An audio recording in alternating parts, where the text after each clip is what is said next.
Hello friends, welcome to RK tutorial. So ఈరోజు మనము TET paper 1లో భాగంగా జనవరి 18, 2020 సంవత్సరం షిఫ్ట్ 1లో జరిగినటువంటి కొన్ని క్వశ్చన్లకు ఆన్సర్ చూద్దాం మనము. ఇదే జనవరి 18, 2020 సంవత్సరం షిఫ్ట్ 1లో ఉన్నటువంటి కొన్ని క్వశ్చన్లకు ఇంతకుముందు వీడియోలో ఆన్సర్ చేయడం జరిగింది. ఆ వీడియో కూడా మీరు చూడగలరని మనవి. ఈరోజు మనము మిగతా క్వశ్చన్లకు ఆన్సర్ చూద్దాం మనము. అందులో భాగంగా మొదటి క్వశ్చన్ ఏముందంటే 169 × 36 = 6084 అంట. 169 × 36 6084 అయితే 60.84 60.84 డివైడెడ్ బై 16.9 యొక్క విలువ ఎంత అన్నాడు. ఈ విధంగా మనకు ఆప్షన్ ఉన్నాయి. ఇక్కడ చూడండి, ఇక్కడ 60.84 అంటే మనకి ఏముంది, ఇక్కడ 6084 ఉంది ఇక్కడ. అదే విలువ ఈ విధంగా మారింది ఇక్కడ. అదేవిధంగా 169 ఉంది ఇక్కడ. ఇక్కడ ఏముంది, ఇక్కడ 16.9 అనమాట. అంటే ఈ విలువల్ని మనం ఈ విధంగా మారుస్తే ఈ విలువ అనేటువంటిది ఏ విధంగా మారుతుందో చేయాలి మనం ఇక్కడ. మనం అయితే ఇచ్చినటువంటి కండిషన్ ఏమని చెప్పండి ఇక్కడ. ఒక నిమిషం. మొదటగా ఇచ్చిన కండిషన్ ఏముందంటే 169 × 36 = 6084 అంట. దీన్ని మనం రాద్దాం మనము. 169 × 36 = 6084 అనమాట. ఇక్కడ 36 అలాగే ఉంచేసి మనము 6084 అలాగే ఉంచేసి ఈ 116 దీన్ని గుణిస్తుంది, ఎత్తులపోతే ఏం చేస్తుంది, భాగిస్తుంది. కాబట్టి 36 = 6084/169 రాసుకోవచ్చు మనము. 169 అనమాట. తర్వాత అయితే మనకేం కావాలి, మనకి 60.84 కావాలి, మనకి 60.84 కావాలి. కానీ ఇక్కడ ఏముంది, ఇక్కడ 6084 ఉంది ఇక్కడ. అయితే చూడండి, ఇక్కడ రాస్తా చూడండి, ఇక్కడ 6084ని మనము ఈ విధంగా కూడా రాసుకోవచ్చు మనము. ఎలా అంటే 60.84 రాస్తే మనము దీన్ని మనం దశాంశ భిన్నంగా మారుస్తే 60.84 రాసి ఎన్ని దశాంశాల తర్వాత మనం పాయింట్ పెట్టుకున్నాం మనము. అంటే ఒకటి పక్కల అన్ని సున్నాలు వచ్చితే గుణించవచ్చు మనం. అంటే పాయింట్ తర్వాత మనకి 2 అంకెలు కాబట్టి ఏం చేస్తాం మనం, 2 సున్నాలు వచ్చే విధంగా ఒకటి పక్కల ఇంటూ రాసుకోవచ్చు అన్నమాట మనం. 6084 = 60.84 × 100గా రాసుకోవచ్చు. అదేవిధంగా మనకి ఏముంది, ఇక్కడ హారంలో 169 ఉంది ఇక్కడ. దీని ఎలా రాసుకోవాలి మనము, 16.9 అంట. అంటే దీన్ని మనం 16.9గా రాస్తే ఏమొస్తుంది, పాయింట్కు కుడివైపున దశాంశ స్థానంలో మనకు ఒక అంకె ఉంది కాబట్టి ఏం చేస్తాం మనము, ఇంటూ 10గా రాసుకుంటాం అన్నమాట మనం. ఈ విధంగా రాసుకోవచ్చు అన్నమాట మనము. ఆ విలువలు ఇక్కడ ప్రతిక్షేపిద్దాం మనము.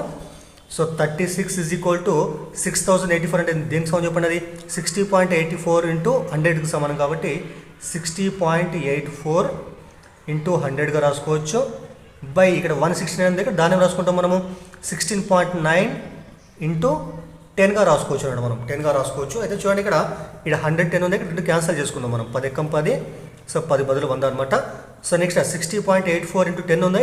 ఈ 10 ఏం చేస్తాం మనము, RHSలో LHSలోకి పంపిద్దాం. అప్పుడు ఏమవుతుంది, ఇక్కడ అయితే గుణించేది యూతులకు వస్తే భాగిస్తుంది అనమాట. కాబట్టి ఏమవుతుంది, అది 36/10 = ఎంతంటే 60.84 బై ఎంత ఉంది, ఇక్కడ 16.9 × 100 ఎంత సమానం, అది 16.9కే సమానం అవుతుంది అనమాట. కాబట్టి మళ్ళీ 60.84 బై 16.9 ఇది ముందుకు రాసిన ఇక్కడ first.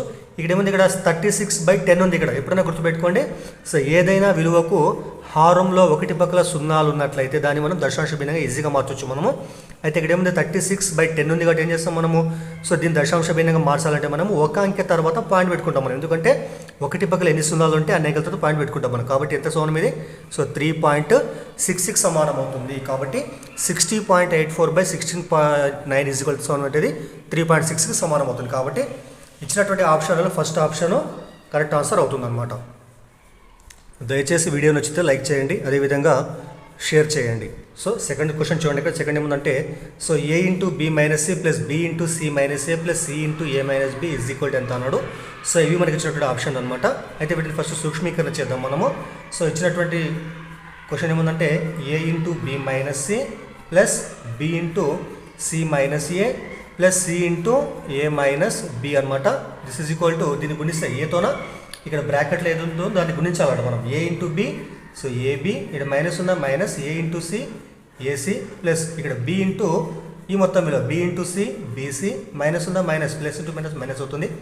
B × A BA plus ఉందా, ప్లస్ ఇక్కడ C × A CA plus into minus minus C × B CB or BC ఎట్లా రాసుకోవచ్చు మనం. అయితే చూడండి, ఇక్కడ ప్లస్ AB ప్లస్ ఉంది, ఇక్కడ ఏముంది, ఇక్కడ మైనస్ BA ఉంది. ఎప్పుడైనా గుర్తుపెట్టుకోండి, ఇంటూ ఉన్నప్పుడు మనకు A × B అన్న B × A అన్న ఒకటే. కాబట్టి AB విలువ BA విలువకు సమానం అవుతుంది. కానీ వీటి గుర్తులు ఏమన్నా ప్లస్ మైనస్ కాబట్టి ఏమైంది, రెండు కూడా క్యాన్సిల్ అవుతాయి మనకు. అదేవిధంగా మైనస్ సిఏ తర్వాత plus CA are minus AC plus AC రెండు కూడా క్యాన్సిల్ అయిపోతాయి. తర్వాత ప్లస్ బీసీ మైనస్ బీసీ రెండు కూడా క్యాన్సిల్ అయిపోతాయి. సో అప్పుడు మనకి మిగిలే విలువ ఏంటంటే 0 అనమాట. కాబట్టి ఇచ్చినటువంటి క్వశ్చన్లలో సెకండ్ ఆప్షన్ అనేటువంటి కరెక్ట్ ఆన్సర్ అవుతుంది. సో 0 అనేటువంటి వీటి యొక్క ఆన్సర్ అనమాట. Hello friends, welcome to RK tutorial. ఈరోజు మనము సో టెట్ పేపర్ 1లో భాగంగా జనవరి 18, 2025 సంవత్సరం జరిగినటువంటి షిఫ్ట్ 1లో ఉన్నటువంటి కొన్ని క్వశ్చన్లకు ఆన్సర్ చూద్దాం మనము. అందులో భాగంగా మొదటి క్వశ్చన్ ఏముందంటే అతిపెద్ద రెండంకెల ప్రధాన సంఖ్య ఎంత అన్నాడు. ఇక్కడ చూడండి, ఇక్కడ అతిపెద్ద రెండంకెల ప్రధాన సంఖ్య ఏదన్నాడు. సో దీనికి ఆన్సర్ చాలా సింపుల్గా సో 97 అన్నాడు. మీరు గుర్తుపెట్టుకోవాలా, రెండంకెల ప్రధాన సంఖ్యలో అతిపెద్ద ప్రధాన సంఖ్య అంటే 97కి సమానం అవుతుంది అనమాట. సో ఇది మాత్రం ఇది సో ఫిక్స్ అనమాట ఇది. తర్వాత మీరు ఒకసారి గమనిస్తే ఇచ్చినటువంటి మిగతా వాటిలో ఏవి కూడా ప్రధాన సంఖ్యలు కావు. ఇక్కడ 91 సో 13,91 కాబట్టి ఇది ప్రధాన సంఖ్య కాదు. 95 19,95 ఇది కూడా ప్రధాన సంఖ్య కాదు. అదేవిధంగా ఇది సో 21,93 ఇది కూడా ప్రధాన సంఖ్య కాదు. కాబట్టి సో అతిపెద్ద ప్రధాన సంఖ్య రెండంకెల సంఖ్య ఏదంటే 97కి సమానం అనమాట. అదేవిధంగా అతి చిన్న రెండంకెల ప్రధాన సంఖ్య ఏముంటుంది 11 అనమాట. సో గుర్తుపెట్టుకోండి. సో చూడండి, సెకండ్ క్వశ్చన్ ఏముందంటే 1 మరియు 43ల మధ్య ఎన్ని సంఖ్యలు 3 చే భాగించబడి 9 చేత భాగించబడవు అని. ఇక్కడ 3తో భాగించబడాలంట, కానీ 9 చే భాగించబడకూడదంట. ఎక్కడి నుంచి ఎక్కడి దాకా సో 1 నుంచి 43 మధ్యలో ఉన్నటువంటి సంఖ్యలు అనమాట.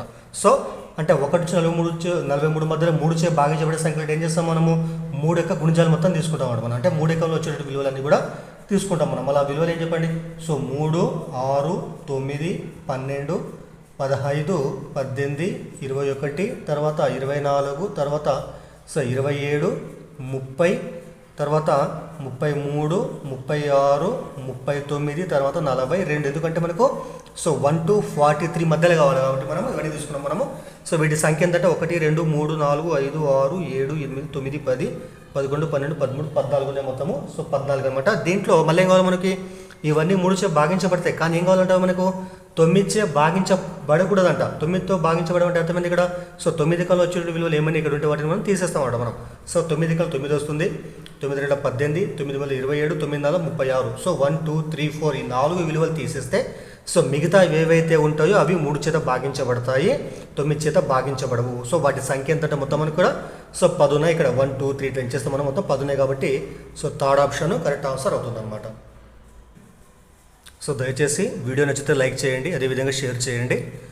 సో ఇప్పుడు థర్డ్ క్వశ్చన్ చూద్దాం మనం. థర్డ్ క్వశ్చన్ ఏముందంటే రమ్య మొదటి 110 సహజ సంఖ్యలు రాసిందంట. ఆమె 0 ఎన్నిసార్లు రాసిందని. చాలా సింపుల్ క్వశ్చన్ చూడండి ఇక్కడ. సో 1 నుంచి 110 వరకు రమ్య సంఖ్యలు రాసిందంటే అందులో 0 ఎన్నిసార్లు వచ్చినాయో చెప్పాలంట మనం ఇక్కడ. సరే చూద్దాం ఇక్కడ మనము. అయితే సో 1 నుంచి 110 వరకు రాస్తే 0 వచ్చేటువంటి విలువలు ఏముంటాయి చెప్పండి. సో 10, 20, 30, 40, సో 50, 60, 70, సో 80, తర్వాత 90, తర్వాత 100, తర్వాత 0 వచ్చి ఏమిటాయి. సో 101, 101, 102, సో 103, 104, 105, 106, 107, 108, సో 109, 110 అనమాట. ఇవి మనం రాసేటువంటి 0 వచ్చేటువంటి విలువలు అనమాట. అయితే వీటి సంఖ్య ఒకసారి ఇచ్చేద్దాం ఇక్కడ మనం. సో 1, 2, 3, 4, 5, 6, 7, 8, 9, 10, 11, 12, 13, 14, 15, 16, 17, 18, 19, 20 అనమాట. 20 ఉన్నాయి. అయితే ఇక్కడ ఒక్కొక్క దాంట్లో ఒక 0 తీసుకున్నాం కాబట్టి మా వాటి సంఖ్య మొత్తం 20 ఉంది. కానీ ఇక్కడ చూడండి, ఇక్కడ 100 ఉంది. ఇక్కడ 100లో ఏమైంది మనకి, ఇక్కడ 2 0 ఉన్నాయి ఇక్కడ. కాబట్టి ఏం చేస్తుందని మనం ఒకటి ఎక్కువ కలపాలి మనం. సో 20 + 1 ఎంత, సో 21 అనమాట. So option 2 21 is correct option అవుతుంది అనమాట. సో నెక్స్ట్ థర్డ్ క్వశ్చన్ చూడండి ఏమందంటే మొత్తం ఆటలలో ఒక అథ్లెట్ 10 ఆటలలో గెలిచాడంట. అయితే అథ్లెట్ గెలుపు శాతం ఎంత 40% అనమాట. అయితే మొత్తం ఆటల సంఖ్య ఎంత అన్నాడు ఇక్కడ. అయితే చూడండి, ఇక్కడ అథ్లెట్ మొత్తం గెలిచిన ఆటల సంఖ్య ఎంత, ఇక్కడ 10 ఉన్నాయి. సో ఆ 10 ఆటలు దేనికి సమానం, ఇక్కడ మొత్తం ఆటలు 40%కి సమానం అంట. అయితే మొత్తం ఆటల సంఖ్య ఎంత అన్నాడు ఇక్కడ మనకి. అయితే చూడండి, ఇక్కడ 40% ఆటలు 40% ఆటలు ఎంత సమానం చెప్పండి. ఇక్కడ మనకి అది 10% సమానం అనమాట. సారీ, 40% ఆటలు అనేటువంటివి ఎంతకు సమానం, ఇక్కడ 10 ఆటలకు సమానం అవుతుంది అనమాట. అయితే మనకి మొత్తం ఆటలు అంటే 100% అనమాట. సో 100% ఆటలు అంటే ఎంతకి సమానము, దాన్ని ఎక్స్ అనుకుంటాం అన్నమాట మనం సింపుల్గా. సో 40% ఆటలు అనేటువంటివి 10 ఆటలకు సమానం అవుతాయి. అదేవిధంగా 100% ఆటల సంఖ్య ఎంతంటే ఎక్స్ అనుకుంటాం అన్నమాట. సో నెక్స్ట్ ఏం చేస్తే పెట్టి మనము అడ్డగుణాకారం చేస్తే x × 40, 40 × x = 100 × 10, 100 × 10 అనమాట. ఈ 40 అవతల పోతే ఏం చేస్తుంది, భాగిస్తుంది కాబట్టి సో x = 100 × 10 బై 40 అనమాట. సో 10 ఎక్కం 10 4 ఇక్కడ. సో 4 ఎక్కం 4 25 కాబట్టి ఎక్స్ అంటే ఎంత మనకి ఎంత ఇక్కడ 25 అనమాట. అంటే 100% ఆటలు అనేటువంటి మనకు 25కు సమానం మధ్య. కాబట్టి ఇందులో ఆప్షన్ డి అనేటువంటి ఆప్షన్ 4 అనేటువంటిది కరెక్ట్ ఆన్సర్ అవుతుంది అనమాట. తర్వాత 5th క్వశ్చన్ ఆన్సర్ చూడండి. ఇక్కడ 5th ఏముందంటే సో 989 989 పూర్ణాంకం 29 బై సో 10,000 అంట యొక్క దశాంశ రూపం ఎంత అన్నాడు. ఇదేందో మనకి ఇక్కడ సో మిశ్రమ భిన్నం ఉంది. ఇక్కడ దీని ఏం చేయాలి మనం అకర్ణ భిన్నాన్ని మనం దశాంశ భిన్నంగా మార్చాలంట మనము. అప్పుడు ఏమొస్తుంది చూడండి సింపుల్గా ఇక్కడ ఎప్పుడైనా గుర్తుపెట్టుకోండి. ఇక్కడ మనకి పూర్ణాంకం ఉండి పక్కలో మనకు సో భిన్నం అంటే ఏం చేస్తుందని మనము సో 989 ప్లస్ రాసుకుని ఏం చేస్తాం మనము 29 బై 10,000 రాసుకోవచ్చు. మనం రెండు విడివిడిగా రాసుకుంటాం మనము. తర్వాత మళ్ళీ ఇక్కడ సో 989 ప్లస్ ఇక్కడ చూడండి ఇక్కడ ఇది మనకి ఇది అకర్ణీయ భిన్నం. దీని ఏం చేయాలి మనం దశాంశ భిన్నంగా మార్చాలంటే ఏం చేస్తామంటే మనము హారంలో ఒకటి పక్కల మనకి ఎన్నైతే సున్నాలు ఉంటాయో అన్ని అంకెలు వదిలిపెట్టేసి ఏం చేస్తాం మనం పాయింట్ పెట్టుకుంటాం మనం. అయితే 29 బై 10,000 ఏం చేస్తుంది దీన్ని మనము సో పైన లవంలో మనకి 2 అంకెలు ఉన్నాయి. ఇక్కడ కట్ ఏం చేస్తాము సో 9 2 అయితే మొత్తం 4 ఆలు ఏం చేస్తాం మనం 2 తర్వాత మిగతా విలువలు లేకుండా సున్నాలు రాసుకుంటాం మనం 0.0గా రాసుకుంటాం అనమాట మనం. అంటే సో దీని ఏం రాసుకుంటాం మనము సో 0.0029 అనమాట. సో వీటి మొత్తం విలువ ఎంత ఇక్కడ ఇదేమో పూర్ణాంకం ఇది ఇక్కడ ఈ దశాంశ భిన్నంలో దీని ఏమంటారు దీన్ని పాయింట్కి ఎడమవైపు ఉండేటువంటి దాన్ని పూర్ణాంక భాగం అంటారు. కాబట్టి పూర్ణాంక 2 కలిపి మనకు వచ్చే విలువ ఏంటంటే సో 989 పాయింట్ ఇది 0029 అనమాట. కాబట్టి ఈ ఆప్షన్ ఇప్పుడు మనకి ఇక్కడ సెకండ్ ఆప్షన్ అనేటువంటి కరెక్ట్ ఆన్సర్ అవుతుంది అనమాట. నెక్స్ట్ 6వ క్వశ్చన్ చాలా సింపుల్ క్వశ్చన్. 6వ క్వశ్చన్ ఇది ఏమిటంటే ఇక్కడ 7 గంటల 35 నిమిషాలు 6 గంటల 40 నిమిషాలు మరియు 2 గంటల 50 నిమిషాల మొత్తం ఎంత అన్నది చాలా సింపుల్ క్వశ్చన్. అయితే వీటి ఆప్షన్ ఈ విధంగా ఇక్కడ ముందేం చేస్తాం మనం ఇక్కడ గంటలు మొత్తం ఫస్ట్ కలిపేద్దాం మనం 7 గంటలు 6 గంటల తర్వాత 2 గంటలు మొత్తం ఎంత అంటే సో 15 గంటలు అవుతాయి మొత్తం మనం. సో గంటల కాడికి మొత్తం వాటి విలువ ఎంత అంటే మనకు సో 15 గంటలైన ఇక్కడ మనకి ఇక్కడ. తర్వాత నిమిషాలు ఏమన్నా ఇక్కడ 35 నిమిషాలు 40 నిమిషాలు 50 నిమిషాలు 40 ప్లస్ 50 ఎంత 90 ప్లస్ 35 ఎంత 125 నిమిషాలు అనమాట. సో దీని రాస్తాం మనం 120 ప్లస్ 5గా రాసుకోవచ్చు మనము. సో 120 నిమిషాలు ప్లస్ 5 నిమిషాలు మళ్ళీ 120 నిమిషాలు ఎంత సమానం అది 2 గంటలకు సమానం. 2 గంటలు ప్లస్ 5 నిమిషాలు అనమాట. మనకు వచ్చినట్టు మొదటి గంటలు మనకి ఏదైనా ఇక్కడ 15 ప్లస్ 2 ఎంత 17 ప్లస్ 5 నిమిషాలు ఇక్కడ. అంటే అర్థమైంది ఇక్కడ 17 గంటల 5 నిమిషాలు. కాబట్టి ఫస్ట్ ఆప్షన్ కరెక్ట్ ఆప్షన్ అవుతుంది అనమాట. 17 గంటల 5 నిమిషాలు అనేటువంటి కరెక్ట్ ఆన్సర్ అవుతుంది. తర్వాత 7th క్వశ్చన్ చూడండి. 7th క్వశ్చన్ ఏముందంటే క్రింది ఏ 2 భిన్నాల మొత్తం విలువ అత్యధికం అన్నాడు. సో క్రింది ఏ 2 భిన్నాల మొత్తం విలువ అత్యధికం అన్నాడు. దాంట్లో ఏముందంటే సో క్యాపిటల్ ఏ భిన్నం ఎంతంటే 2/7 అంట, క్యాపిటల్ బి ఎంతంటే 5/9 అంట, క్యాపిటల్ సి అంటే 1/5 అంటే, క్యాపిటల్ డి అంటే 3/11 అంట. సో ఆప్షన్లు ఏమన్నట్టు ఇక్కడ సో బి డీల మొత్తమా, ఏ బీల మొత్తమా, బి సిల మొత్తమా, ఏ డీల మొత్తం అన్నాడు. అయితే ముందేం చేద్దాం మనము ఇక్కడ ఇచ్చినటువంటి 4 భిన్నాలని మనము దశాంశ భిన్నాలుగా మారుతాం మనం. ఫస్ట్ ఏముంది ఇక్కడ 2/7 అంటే ఎంత ఇక్కడ సో 2ను 7తో భాగిద్దాం మనం. 2ను 7తో భాగిస్తే ఏమొస్తుంది సో ఇక్కడ భాగిద్దాం మనము. సో పోదు కాబట్టి 7 0 ఇక్కడ 2 వస్తుంది పాయింట్ పెడితే 0 వస్తుంది. 7 రెంట్ల 14 6 వస్తుంది ఇక్కడ మళ్ళీ పాయింట్ వస్తుంది కాబట్టి సో 7 ఎంబుల్ 56 అదేవిధంగా వస్తుంది ఇక్కడ. కాబట్టి సో దీని విలువ ఎంత అంటే ఇది ఏ యొక్క విలువ ఎంత అంటే 0.28 అనమాట. అదేవిధంగా సో బి ఎంత చెప్పండి ఇక్కడ 5/9. ఇప్పుడు ఏం చేయాలి మనం 5ని 9తో భాగించాలి మనము. సో 9తో 5ని భాగిస్తే ఏమొస్తుంది పోదు కాబట్టి 9 0 5 వస్తుంది ఇక్కడ పాయింట్ పెడితే 0. సో 9 5 45 మళ్ళీ 5 వస్తుంది ఇక్కడ. సో అదేవిధంగా వస్తుంది కాబట్టి సో డాష్ కాబట్టి దీని ఏమంటే మనము 0.5 అదేవిధంగా వస్తుంది అనమాట ఇక్కడ. సో 0.5 బార్గా రాస్తాం మనం. ఇది బి యొక్క విలువ అనమాట. అదేవిధంగా ఇక్కడ సి తీసుకుందాం మనము. మరి సి యొక్క విలువ ఏమని చెప్పండి ఇక్కడ 1/5 ఉంది.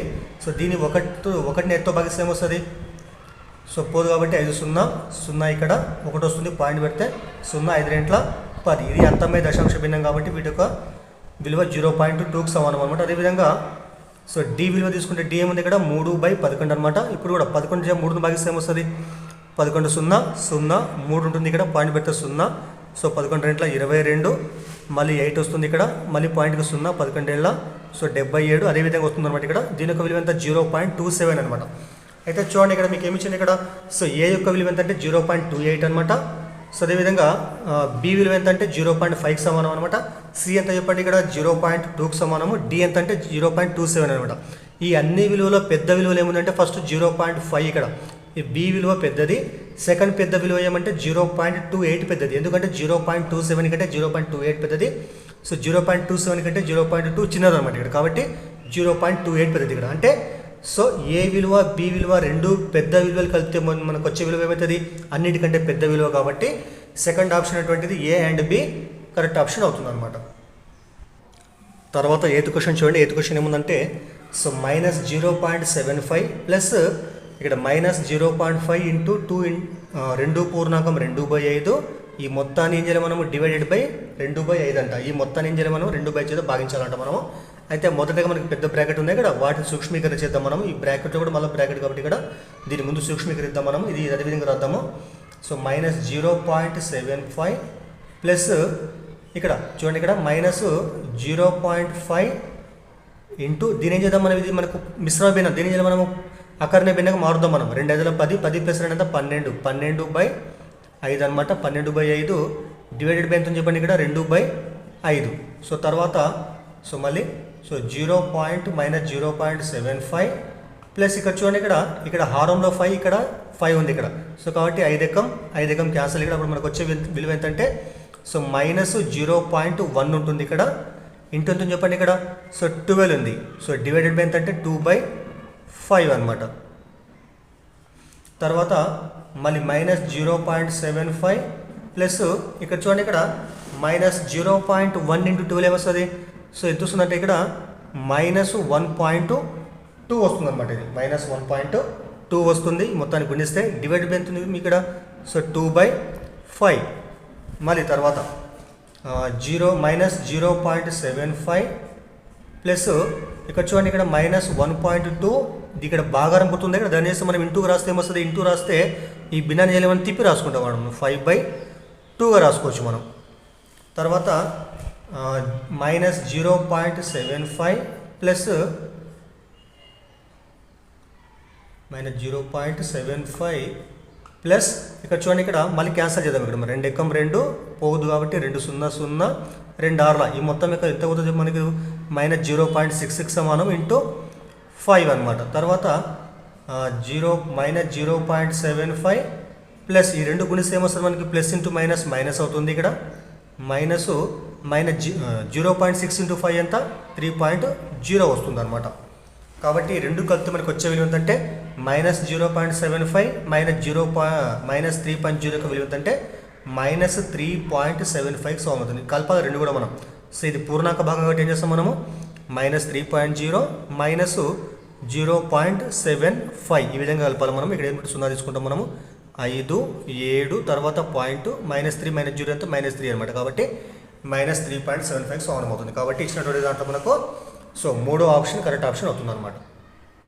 హలో ఫ్రెండ్స్, ఇంతకుముందు వీడియోకి ఇది కొనసాగింపు అనమాట. సో ఇందులో భాగంగా 9th క్వశ్చన్ ఏమంటే ఒక సమఘనం అంచుల మొత్తము 48 సెంటీమీటర్లు అయితే సమఘనం యొక్క సంపూర్ణతల వైశాల్యం ఎంత అన్నాడు. మీకు తెలుసు ఆల్రెడీ సమఘనం అంటే అన్ని భుజాలు కూడా సమానంగా ఉన్నటువంటి ఘనాన్ని సమఘనం అని అంటారు. సో ఇందులో ఉన్నటువంటి మొత్తం అంచుల సంఖ్య ఎంత చెప్పండి, ఇక్కడ 12 అంచులు ఉంటాయి. ఒక అంచు పొడవు మనం ఏ అనుకుంటే మనము సో మొత్తం అంచుల పొడవు ఎంత చెప్పండి సో 12A అనమాట. 12A ఈజ్ ఈక్వల్ టు ఎంత సమానం చెప్పండి ఇక్కడ 48కి సమానం అంట. అంటే 12 అంచుల మొత్తం అనేటువంటిది 48కి సమానం అవుతుంది. కాబట్టి 48 రాసుకుంటాం. దీని నుంచి మనము ఒక అంచు పొడవు అంటే ఏ ఈజ్ ఈక్వల్ టు 48/12 అనమాట. సో 12 ఎకం 12 4 సో 4 వస్తుంది అనమాట. ఇది ఒక అంచు యొక్క పొడవు అనమాట. 4 సెంటీమీటర్లు అనుకున్నాం మనము, 4 సెంటీమీటర్లు. అయితే మనకేమడిగండి ఇక్కడ సమఘనం యొక్క సంపూర్ణతల వైశాల్యం ఎంత అన్నాడు. మరి సమఘనం యొక్క సంపూర్ణతల వైశాల్యం ఫార్ములా ఏంది 6A² అనమాట. 6 ఇంటూ ఏ అంటే ఎంత చెప్పండి ఇక్కడ, ఏ అంటే 4 కాబట్టి 4² ఇక్కడ 6 ఇంటూ 4 ఇంటూ 4 4 16 16 96 వస్తుంది ఇక్కడ 96 చదరపు సెంటీమీటర్లు అనమాట. కాబట్టి 4th ఆప్షన్ అంటే కరెక్ట్ ఆప్షన్ అవుతుంది. సో తర్వాత నెక్స్ట్ క్వశ్చన్ చూడండి ఏమంటే ఇక్కడ ఏకైక చతుర్భుజం నిర్మించడానికి కావాల్సినటువంటి స్వతంత్ర కొలతల సంఖ్య ఎంత అన్నాడు. గుర్తుపెట్టుకోండి. సో ఏకైక చతుర్భుజం నిర్మించాలంటే కావాల్సినటువంటి స్వతంత్ర కొలతల సంఖ్య అంటే 5 అనమాట. So third option correct option అవుతుంది, 5 అనమాట ఆన్సర్. అయితే చాలామంది కన్ఫ్యూజ్ అయ్యేటువంటి విషయం ఏంటంటే చతుర్భుజం కాబట్టి వాటికి 4 భుజాలు ఉంటాయి కాబట్టి 4 అనుకుంటారు. 4 ఆన్సర్ కాదనమాట. చతుర్భుజానికి ఖచ్చితంగా మనకు 5 స్వతంత్ర కొలతలు కావాలి. త్రిభుజానికి అయితే 3 కావాలి, కానీ చతుర్భుజానికి అయితే 5 కొలతలు కావాలన్నమాట.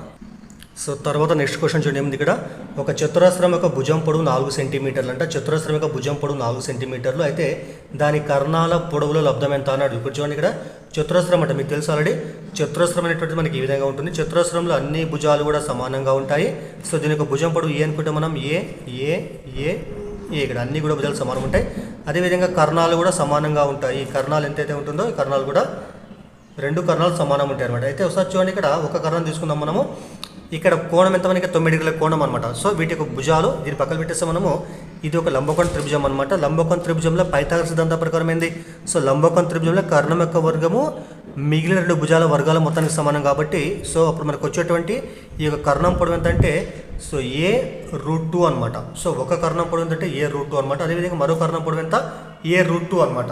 అయితే సో ఇక్కడ ఏమన్నాడు ఇక్కడ కర్ణాల లబ్ధం అన్నాడు ఇక్కడ. సో కర్ణాల పొడవుల సో లబ్ధం అన్నాడు. ఒక కర్ణం ఎంత అయిపోయింది ఇక్కడ సో a√2 అనమాట. ఇంటూ మరో కర్ణం ఎంత అయిపోయింది అది కూడా a√2కు సమానం అవుతుంది అనమాట.